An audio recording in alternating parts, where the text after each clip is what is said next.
মৰমৰ ছাত্ৰ ছাত্ৰীসকল, আজি মই তোমালোকৰ লগত তৃতীয় শ্ৰেণীৰ ইংৰাজী পাঠ্যপুথিৰ ৩ নং পাঠ এ ব্ৰেভ জেনেৰেল নামৰ পাঠৰ শেষত থকা পাঠভিত্তিক প্ৰশ্নোত্তৰসমূহ আলোচনা কৰিম।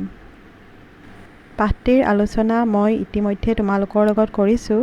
যদি এতিয়াও কোনোবাই চোৱা নাই তেতিয়াহ'লে ডেছক্ৰিপশ্যন বক্সত মই লিংকটো দি দিছোঁ, চাই ল'ব পাৰিবা। Activities number 1. Read the sentences and write yes or no. অৰ্থাৎ তলৰ বাক্যবোৰ পঢ়া আৰু হয় নে নহয় লিখা। Number A. Chakradhwaj Singh was a brave general. Chakradhwaj সিংহ এজন সাহসী সেনাপতি আছিল। তোমালোকে ইতিমধ্যে পাঠটোত পাইছা যে সাহসী সেনাপতিজনৰ নাম আছিল লাচিত বৰফুকন। গতিকে এইটো হ'ব No. Number B. The king had to pay huge sums of money to the Mughal emperor. ৰজাই মোগল সম্ৰাটক বহুত পৰিমাণৰ ধন দিবলগীয়া হৈছিল। সেইটো আমি ইতিমধ্যে পাই আহিছোঁ যে ৰজাই মোগল সম্ৰাটক বহুত পৰিমাণৰ ধন দিবলগীয়া হৈছিল। সেইকাৰণে এইটো হ'ব yes. Number C. Chakradhwaj Singh wanted to fight the Mughals. Chakradhwaj সিংহই মোগলৰ লগত যুদ্ধ কৰিব বিচাৰিছিল। এইটো আমি ইতিমধ্যে পাঠটোত পাইছোঁ। গতিকে এইটো হ'ব yes. Number D. Chakradhwaj Singh appointed Lachit as the Borphukan. Chakradhwaj সিংহই লাচিতক বৰফুকন হিচাপে নিযুক্তি দিছিল। গতিকে এইটো আমি পাই আহিছোঁ। গতিকে এইটো হ'ব yes. Number 2. Read the text and see how much you have understood. তলৰ প্ৰশ্নখিনি পঢ়া আৰু তোমালোকে পাঠটো কিমান বুজি পালা চোৱা। Number A. What is the name of the king in the story? A brave general নামৰ সাধুটোত থকা ৰজাজনৰ নাম কি? Answer. The name of the king in the story is Chakradhwaj সিংহ. সাধুটোত থকা ৰজাজনৰ নাম চক্ৰধ্বজ সিংহ। Number B. What did Chakradhwaj Singh decided to do? Chakradhwaj সিংহই কি কৰিবলৈ সিদ্ধান্ত লৈছিল? Answer. Chakradhwaj Singh decided to fight the Mughals and recover the lost part of his kingdom. Chakradhwaj সিংহই মোগলৰ বিৰুদ্ধে যুদ্ধ কৰিবলৈ সিদ্ধান্ত লৈছিল আৰু তেওঁৰ ৰাজ্যৰ হেৰুৱা অংশ ঘূৰাই আনিব বিচাৰিছিল। Number C. Give the name of the person who was selected to become the general. সেনাপতি হিচাপে নিৰ্বাচিত হোৱা ব্যক্তিজনৰ নাম কি আছিল? Answer. The name of the person was Lachit. ব্যক্তিজনৰ নাম আছিলে Lachit. Number D. What did the attendant do that made Lachit so angry? ৰজাৰ অনুচৰ বা আলধৰা ব্যক্তিজনে কি কৰিছিল যাৰ বাবে লাচিতৰ বহুত খং উঠিছিল? Answer. The attendant took off লাচিত's turban which made Lachit so angry. ৰজাৰ অনুচৰ বা আলধৰা ব্যক্তিজনে লাচিতৰ মূৰৰ পাগুৰিটো খুলি লৈ গৈছিল যাৰ কাৰণে লাচিতৰ বহুত খং উঠিছিল। Number E. What did the king want to test Lachit? ৰজাই লাচিতৰ কি পৰীক্ষা কৰিবলৈ বিচাৰিছিল? Answer. The king wanted to test if Lachit was brave and had self-respect. ৰজাই লাচিতৰ সাহস আৰু আত্মসন্মানৰ পৰীক্ষা কৰিবলৈ বিচাৰিছিল। Number 3. Pick out words from the box and fill in the blanks to complete the sentences given below. তলৰ নীলা ৰঙৰ বাকচটোত 5টা শব্দ লিখা আছে। এই শব্দকেইটা ব্যৱহাৰ কৰি তলৰ খালী ঠাইসমূহ পূৰ কৰা। কি কি ৱৰ্ড আছে? Fight, brave, short, test, western. Number A. The dash part of the kingdom was under the Mughals. ৰজাৰ ৰাজ্যৰ কোনটো অংশ মোগলৰ অধীনত আছিল? এইটো আমি ইতিমধ্যে পাঠত পোৱা মতে western. The western part of the kingdom was under the Mughals. Number B.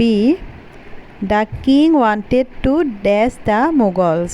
ৰজাই মোগলৰ লগত কি কৰিব বিচাৰিছিল? পাঠত পোৱা মতে এইটো হ'ব ফাইট, মানে যুদ্ধ কৰিব বিচাৰিছিল। FIGHT fight. Number C. The king needed a dash general.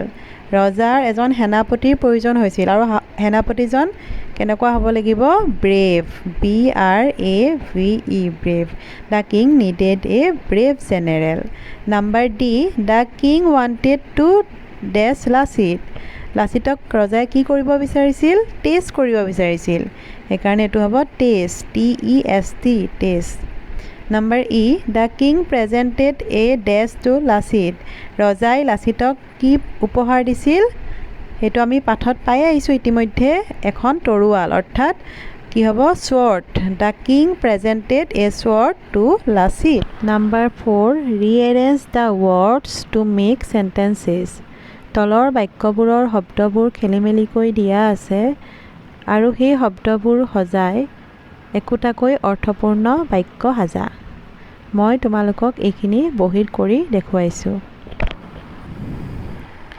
Number A the king huge sums of money to pay head এই বাক্যটো সজালে কি হ'ব the king head to pay huge sums of money number B king presented the Lachit sword with a এই বাক্যটো সজালে হ'ব the king presented Lachit with a beautiful sword number C the king Lachit call chamber to his এই শব্দবিলাক খেলিমেলিকৈ দিয়া আছে গতিকে যদি আমি এইটো সজাওঁ কি হ'ব the king call Lachit to his chamber number D chamber rush into an attendant the royal answer হ'ব an attendant rush into the royal chamber number E the a brave general needed king ইয়াৰ এনচাৰটো হ'ব the king needed a brave general 4 নং প্ৰশ্নত যি 5টা খেলিমেলি বাক্য দিয়া আছিলে সেই 5টা বাক্য আমি অৰ্থপূৰ্ণ বাক্য হিচাপে গঠন কৰিছোঁ আৰু এই 5টা বাক্য সাধুটোত থকা মতে একাধিক্ৰমে আমি সজাব লাগিব now rearrange the sentences in the correct order according to the story অৰ্থাৎ ষ্টৰীটোৰ মতে আমি একাধিক্ৰমে লিখি যাম প্ৰথম হ'ব the king head to pay huge sums of money অৰ্থাৎ ৰজাই বহুত পৰিমাণৰ ধন দিবলগীয়া হৈছিল ইয়াৰ পিছত আহিব the king needed a brave general ৰজাৰ এজন সাহসী সেনাপতিৰ প্ৰয়োজন হৈছিল তেনেকৈ নাম্বাৰ 3 আহিব the king call Lachit to his chamber ৰজাজনে লাচিতক তেওঁৰ কক্ষলৈ মাতি পঠিয়াইছিল an attendant rush into the royal chamber তাৰপিছত কি আহিছিলে এজন অনুচৰ বা আলধৰা ব্যক্তিয়ে সেই কক্ষত প্ৰৱেশ কৰিছিলে the king presented Lachit A beautiful sword ৰজাই লাচিতক শেষত এখন ধুনীয়া তৰোৱাল উপহাৰ হিচাপে দিছিল question number 5A read aloud the 2 sentences Chakradhwaj Singha was brave he was a brave king Chakradhwaj Singha was brave means Chakradhwaj Singha সাহসী আছিল he was a brave king means তেওঁ এজন সাহসী ৰজা আছিল এই দুয়োটা শব্দতে আমি ব্ৰেভ শব্দটো দেখা পাইছোঁ সেইকাৰণে মই দুয়োটা ব্ৰেভ ৱৰ্ড আণ্ডাৰলাইন কৰি দিছোঁ now notice where the describing word brave is place in the first sentence it is place after was দুয়োটা শব্দতে আণ্ডাৰলাইন কৰা ব্ৰেভ শব্দটো হৈছে এটা ডেছক্ৰাইবিং ৱৰ্ড অৰ্থাৎ গুণ বুজোৱা শব্দ কোনো ব্যক্তি বা বস্তুৰ গুণ বুজোৱা শব্দক কি বুলি কয় ডেছক্ৰাইবিং ৱৰ্ড বুলি কয় কিন্তু প্ৰথম বাক্যটোত আমি এই ৱৰ্ডটো মানে ব্ৰেভটো ৱাজৰ পিছত দেখিছোঁ অৰ্থাৎ ভাৰ্বৰ পিছত দেখা পাইছোঁ in the second sentence it is place before the naming word কিন্তু দ্বিতীয় বাক্যটোত ব্ৰেভ শব্দটো কিং অৰ্থাৎ নাউন শব্দৰ আগত দেখা পাইছোঁ Many describing words can be placed in both these places. বহুত এনেকুৱা describing word আছে যিবিলাক কিছুমান নাউনৰ আগত বহে আৰু কিছুমান ভাৰ্বৰ পাছত বহে অৰ্থাৎ দুয়োটা ঠাইতে ব্যৱহাৰ হয় উদাহৰণস্বৰূপে সীতা is happy ইয়াত হেপী শব্দটো হৈছে এটা ডেছক্ৰাইবিং ৱৰ্ড আৰু এই ৱৰ্ডটো ভাৰ্বৰ পাছত বহিছে অৰ্থাৎ ইজ ভাৰ্বৰ পাছত বহিছে। এতিয়া আমি যদি এই হেপ্পী শব্দটো নাউনৰ আগত বহুৱাই লিখোঁ তেতিয়া আমি কি লিখিম? She is a happy girl. ইয়াত হেপ্পী শব্দটো নাউন অৰ্থাৎ গাৰ্ল শব্দৰ আগত ব্যৱহাৰ কৰিছোঁ। Question number 5b. Read the sentence about Lachit Borphukan. Lachit বৰফুকনৰ বিষয়ে দিয়া বাক্যটো পঢ়া। Lachit Borphukan was brave. লাচিত বৰফুকন সাহসী আছিল। সাহসী অৰ্থাৎ ব্ৰেভ শব্দটো হৈছে ইয়াত হৈছে এটা ডেছক্ৰাইবিং word. Now write another sentence about him using the word brave. এতিয়া brave শব্দটো ব্যৱহাৰ কৰি আকৌ এটা বাক্য গঠন কৰা।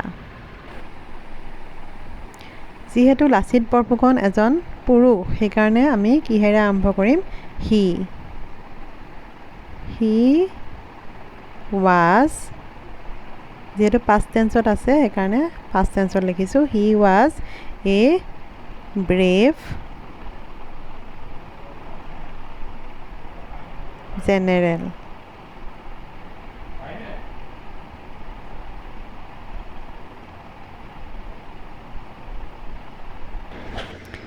Question number 6. Mita wants to climb a tree, but she is afraid. Look at the pictures below. They show how Mita is learning to climb a tree. মিতাই এজোপা গছ বগাব বিচাৰিছে কিন্তু তাই ভয় খাইছে। তলৰ ছবিকেইখন চোৱা। মিতাই কেনেদৰে এজোপা গছ বগাবলৈ শিকিছে সেয়া তলৰ ছবিকেইখনে দেখুৱাইছে। 1 নম্বৰৰ ছবিখনত মিতাই গছজোপা বগাবলৈ চেষ্টা কৰিছে। দ্বিতীয় ছবিখনত মিতাই ভয় খাইছে। তৃতীয় ছবিখনত দেউতাকে গছ কেনেকৈ বগাব লাগে দেখুৱাইছে। আৰু চতুৰ্থ ছবিখনত মিতাই সাহসেৰে গছজোপা বগাব পাৰিছে।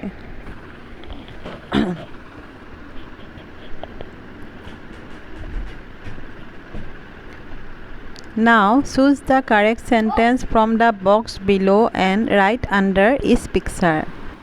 এতিয়া তলৰ বাকচত থকা বাক্যবিলাক নিৰ্বাচন কৰি ছবিৰ তলত থকা খালী ঠাইডোখৰত লিখা। Number 1. Her father is showing her how to climb the tree. তাইৰ দেউতাকে গছ কেনেকৈ বগাব লাগে দেখুৱাইছে। এইটো ক'ত লিখিব লাগিব? আমি থাৰ্ড পিকচাৰৰ তলত লিখিব লাগিব। Her father is showing her how to climb the tree.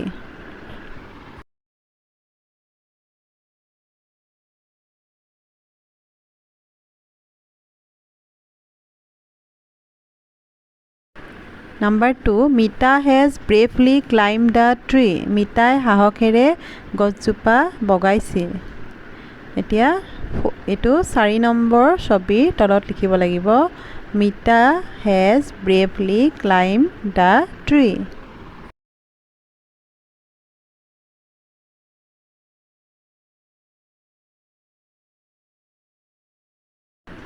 Number 3. Mita is trying to climb a tree. মিতাই এজোপা গছ বগাবলৈ চেষ্টা কৰিছে। এইটো আমি ক'ত লিখিম? প্ৰথম পিকচাৰৰ তলত লিখিম Mita is trying to climb a tree.